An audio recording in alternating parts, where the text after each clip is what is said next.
When I play the games, I don't necessarily look at the characters and see, oh my god, that's myself. I do feel a huge amount of responsibility to succeed within the game, because I do feel I would be letting myself down as well as a fictional character if I do badly.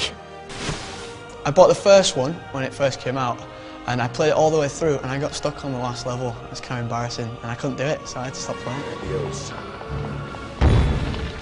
I think it must have been the fourth one, and you could just like wander around Hogwarts and go through all the sets. You could just sort of fly the broom around the castle. I really like that. I used to just go and explore around Hogwarts, so I really enjoyed that. That is what's great about the games. It does allow, you know, anybody who's a fan of the books or the films to actually then live their own adventure.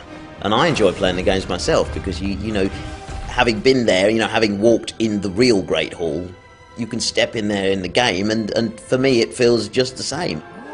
All the characters are really, really good, and all the baddies as well are really cool. Like Voldemort's, he's quite cool. Now is the time to declare yourself. He saved your life.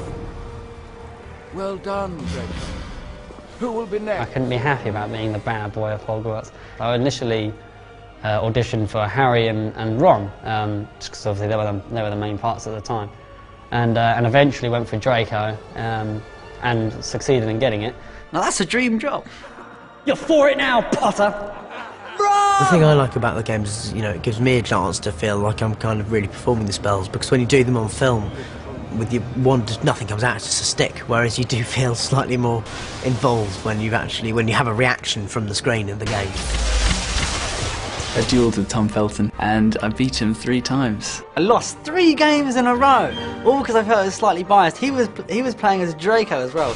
I played as Draco though, and he played as Harry, so how much of that he really wanted to win, I don't know. Draco's an unbeatable character, clearly, you know.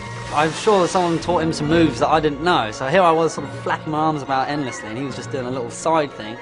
You swish down to the left, and it kept like taking half his life, and then another half, and then that was it. There will be a rematch, mark my words. That's my wand, Potter. You want it, you'll have to win it back.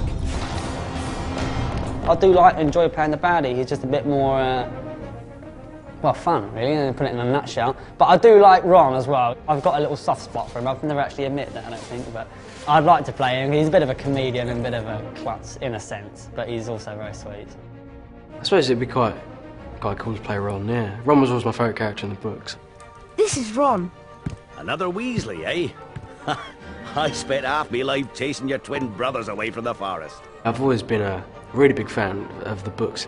That's sort of how I got into the films, really, because Newsround were advertising for kids to send in like application forms and send in like photos, and I made this like rap song of how much I wanted to be in the film, and didn't get a reply back for about 2 months, something like that. We did it! Yeah, but we've still got to save Neville from the ghoul. I think, if I remember right, I'd read the first 4 books before I went for my first audition for the film. I was just content with going for the audition, to say I went for an audition for that. And then to get any part would have been even better, but to get a character like Neville was just, yeah, it's mind-blowing. It's brilliant! Like Hogwarts wants us to fight back. It's not a role that I think anybody that meets me would immediately go, ah, you are perfectly suited to play an action hero, you know. I'm quite diminutive, to say the least, you know, but to be honest, I think that's what makes it quite cool, is that, you know, Harry is not your average action hero by any stretch of the imagination. He's somebody who is put into extraordinary situations and manages to sort of make the best of them. What the Potter games do really well, and what they have done brilliantly as a series of games, is they have tracked the journeys of the film. So the first 2 games were you know, a little bit frightening and very exciting, but they were, you know, they were really, really good fun and bright and colourful, and, you know, all that great stuff that we associate particularly with those early Potter movies.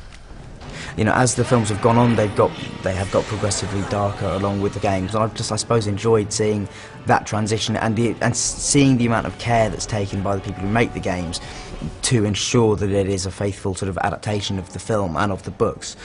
So seeing that kind of journey has been wonderful over the last 10 years.